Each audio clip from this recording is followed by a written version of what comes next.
Hello everyone, welcome back to my channel. So today's topic is required documents. Like जो भी हमें documents ज़रूरत होते हैं like BRS, SRS and FRS document होते हैं कंपनी में। ये तीनों डॉक्यूमेंट्स होते हैं जो हर किसी का अपना अपना रोल होता है इस डॉक्यूमेंट में। तो जो भी आप सॉफ्टवेयर बनाते हैं उससे पहले आपको ये तीनों डॉक्यूमेंट्स के बारे में पता होना चाहिए। चलो इनके बारे में सबके बारे में पढ़ते हैं। लाइक हमारे पास जो फर्स्ट डॉक्यूमेंट है वो क्या आ रहा है कि बीआरएस डॉक्यूमेंट होता क्या है? बिजनेस रिक्वायरमेंट स्पेसिफिकेशन डॉक्यूमेंट होता है। जो कि कौन बनाता है? बेसिकली ये बिजनेस वालों के लिए डॉक्यूमेंट होता है। जो भी वो कम्युनिकेट करते हैं, क्लाइंट के साथ बातचीत करते हैं, वो सारा कुछ इस डॉक्यूमेंट में लिखा जाता है। जो भी क्लाइंट की रिक्वायरमेंट होती है वो भी इसमें इंक्लूड होती है। जैसे कि कैसे कैसे इसमें एक्सेप्ट है, लाइक नॉन टेक्निकल लैंग्वेज में लिखा जाता है बेसिकली, जिसमें हम क्या करते हैं, फंक्शनल एंड टेक्निकल रिक्वायरमेंट्स जो भी होती हैं उनके बारे में सारा लिखा जाता है। और क्लाइंट का एक एक जो भी गोल होता है, उनको मेनली क्या होता है कि गोल उनकी कंप्लीट करनी होते हैं हमने इस डॉक्यूमेंट में, जो भी उनकी रिक्वायरमेंट्स होती है बेसिकली। तो एग्जांपल लेते हैं। अब क्लाइंट ने बोल दिया कि मुझे ऑनलाइन शॉपिंग एक प्लेटफॉर्म चाहिए जिसमें user registration and shopping cart का ऑप्शन होना चाहिए। जो जो भी ये सारी रिक्वायरमेंट है, ये सारी उस डॉक्यूमेंट में लिखी जाएंगी। बातचीत करके जो बिजनेस वाले से बातचीत करके प्रोजेक्ट मैनेजर्स लिखेंगे। सो ये बेसिकली क्या है, नॉन टेक्निकल डिटेल्स ही होंगी, बट जो जो उसको चाहिए होगा वो सारा लिखा जाएगा। ताकि अब ये डॉक्यूमेंट क्यों बनाया जाता है? ये डॉक्यूमेंट इसलिए बनाया जाता है कि जो बिजनेस वाले हैं वो क्या कर सकें, बेसिकली वो सारे रिक्वायरमेंट्स लिख सके ताकि वो फर्दर डेवलपर्स को दे सके रिक्वायरमेंट्स। सो इसलिए बनाया जाता है। एंड इसका एक और रीज़न है कि जो भी क्लाइंट बोल रहा है वो सब हम एक डॉक्यूमेंट में लिखा होगा ताकि बाद में कोई कॉन्ट्राडिक्ट ना हो जाए। सो हमारे पास सेकेंड डॉक्यूमेंट आता है जो कि SRS डॉक्यूमेंट होता है, जिसका है सॉफ्टवेयर रिक्वायरमेंट स्पेसिफिकेशन। अब जो ये डॉक्यूमेंट होता है ये क्या होता है कि इंटरनली फीचर्स कैसे वर्क करेंगे हमारी वेबसाइट में। BRS डॉक्यूमेंट को रीड करने के बाद SRS डॉक्यूमेंट में जो डेवलपर की रिक्वायरमेंट्स होती हैं, किस लैंग्वेज में उनको काम करना है, फ्रंट एंड पे बैक एंड में कौन सी लैंग्वेज यूज होगी, कैसे कोई फंक्शनैलिटी काम करेगी, प्लस नॉन फंक्शनैलिटी रिक्वायरमेंट्स भी, वो सारी इस डॉक्यूमेंट में बताई होती हैं। इसके मेन कंसेप्ट क्या है इसका, कि सारा टेक्निकली होता है।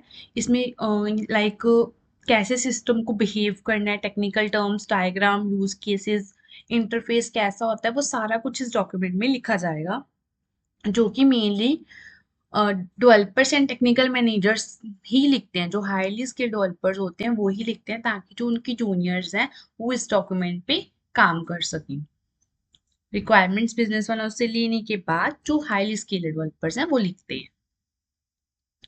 एग्जाम्पल क्या कर सकते हैं इसमें हम, लाइक फंक्शनल रिक्वायरमेंट्स क्या हो गई कि user can register with email and password, और ऐड टू कार्ट का ऑप्शन होना चाहिए शॉपिंग कार्ट वाले में।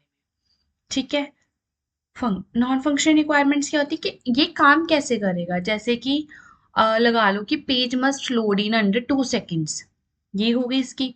और password must be encrypted for security. ठीक है। ये रिक्वायरमेंट्स हो जाती हैं कि ऐसे बेसिकली फंक्शनैलिटी को काम करना चाहिए। नेक्स्ट आ जाता है हमारा FRS डॉक्यूमेंट। FRS डॉक्यूमेंट क्या होता है, फंक्शनल रिक्वायरमेंट स्पेसिफिकेशन डॉक्यूमेंट।